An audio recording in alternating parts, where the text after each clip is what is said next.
Hoy les hablaremos acerca de la aplicación del método RULA. ¿Qué es el método RULA?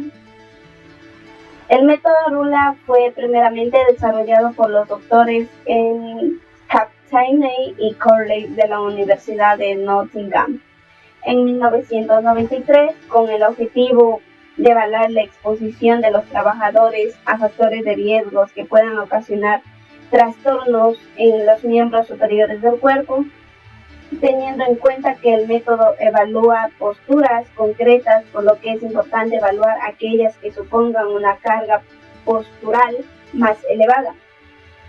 La aplicación de este método comienza con la observación de la actividad del trabajador durante varios ciclos de trabajo. A partir de esta observación se seleccionan las tareas y las posturas más significativas, bien por su duración, bien por su presentación o una carga mayor postural. ¿Y cómo se evalúa?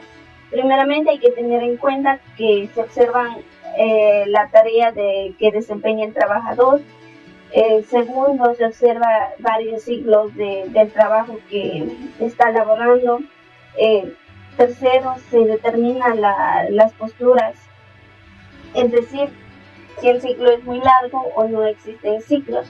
Se pueden realizar evaluaciones e intervalos regulares.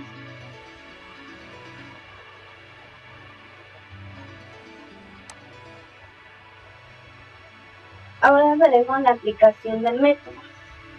¿Cómo se aplica el método RULA? Primeramente hay que determinar los ciclos de trabajo y observar al trabajador durante varios de estos ciclos. Y si el ciclo es muy largo o no existe ciclo, se pueden realizar evaluaciones a intervalos regulares.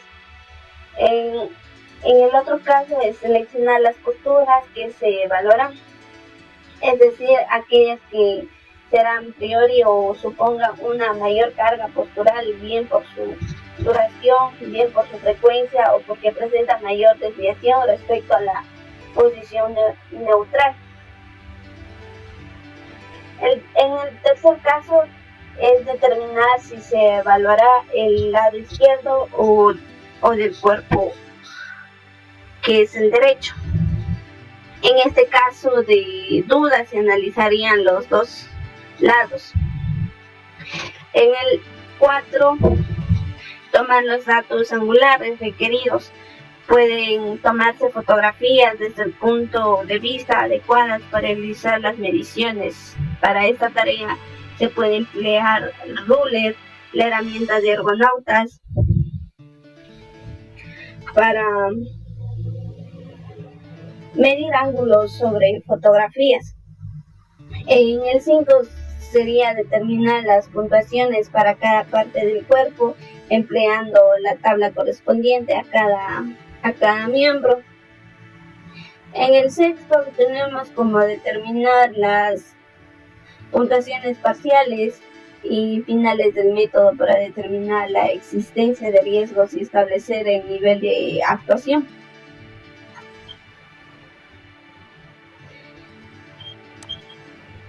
A continuación se expone la forma de obtener las puntuaciones de cada miembro y las puntuaciones parciales y finales de cada grupo. En este caso se dividen en el grupo A y el grupo B. En la evaluación del grupo A se valoran el componente de brazo, antebrazo y muñeca para luego pasar a la obtención de la puntuación del grupo, teniendo en cuenta que se debe obtener las puntuaciones de cada miembro. Como por ejemplo en la siguiente imagen tenemos la puntuación del brazo. La puntuación del brazo se obtiene a partir de su grado de flexión, extensión. Para ello se medirá el ángulo formado por el eje del brazo y el eje del tronco. Como en el procedimiento tenemos la siguiente muestra, que en la imagen los diferentes grados de flexión y extensión aplicado en el método. La puntuación obtenida de la forma correctiva se valora la flexión del brazo. Esta puntuación será aumentada en un punto si existe evaluación del hombro. Se tomarán los siguientes aspectos. Si el brazo está abducido o separado del tronco en el plano sagital o si existe rotación del brazo. Si existe un punto de apoyo sobre el que descansa el brazo del trabajador mientras se desarrolla la tarea. En el otro ejemplo se tiene en cuenta las dos formas de evaluación para luego continuar siguiendo las puntuaciones como se mostrará a continuación. Tenemos la puntuación del brazo después de observar las posiciones correctas que debe tener el trabajador. La posición elevada o brazo rotada, brazo abducido o existe algún punto debajo.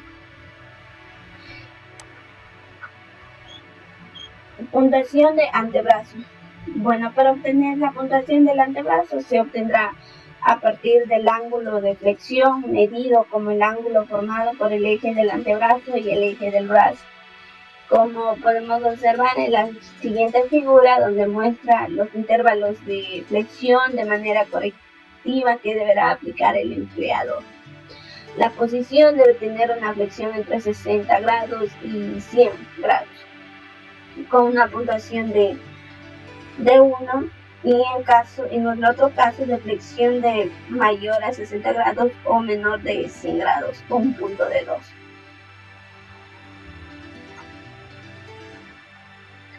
Evaluación del grupo A. En el otro ejemplo, en la puntuación de la muñeca.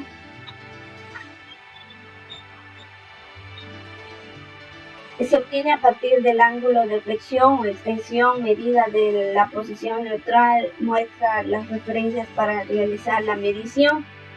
En la posición con una postura neutra con un punto de 1, la flexión o extensión con menor a 0 y mayor a 15, con una puntuación de 2 y flexión o extensión menor a 3. La puntuación de la muñeca se obtiene mediante la siguiente tabla, que a continuación se muestra con una posición de desviación radial y desviación cubital, con puntuación de +1 en cada muestra. La puntuación obtenida se valora la flexión de la muñeca y la puntuación que se aumentará en un punto si existe desviación radial o cubital, o ambos casos son excluyentes, por lo que como máximo se aumentará a un punto la puntuación inicial de la muñeca.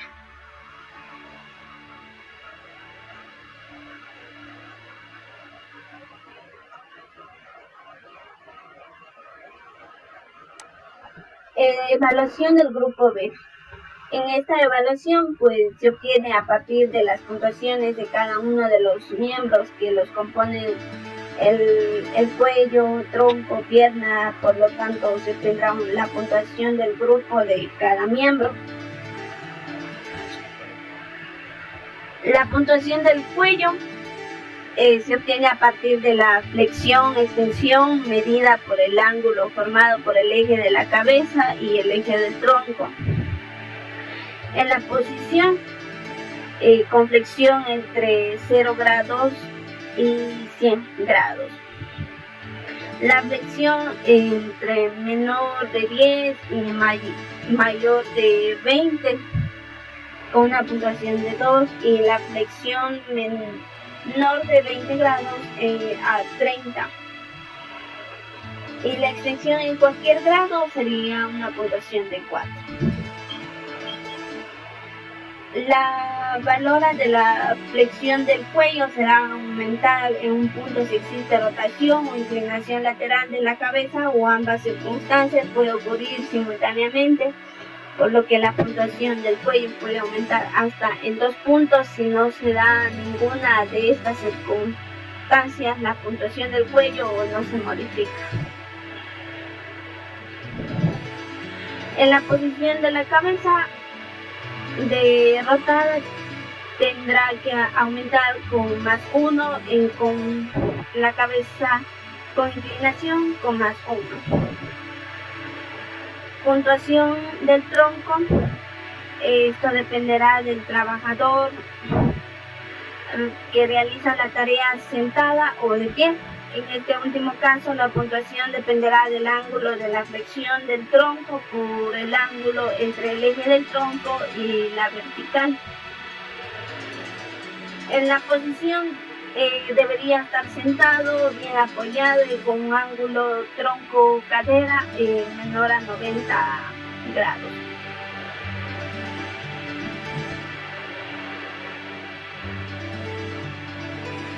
Flexión entre 0 grados y 20 grados en una puntuación de 2. Puntuación del tronco se obtiene a partir de la reflexión del tronco. Esta puntuación será aumentada en un punto si existe rotación, inclinación lateral o tronco, o ambas circunstancias pueden ocurrir simultáneamente, por lo que la puntuación del tronco puede aumentar hasta en 2 puntos. Si no se da ninguna de estas circunstancias, la puntuación del tronco no se modifica.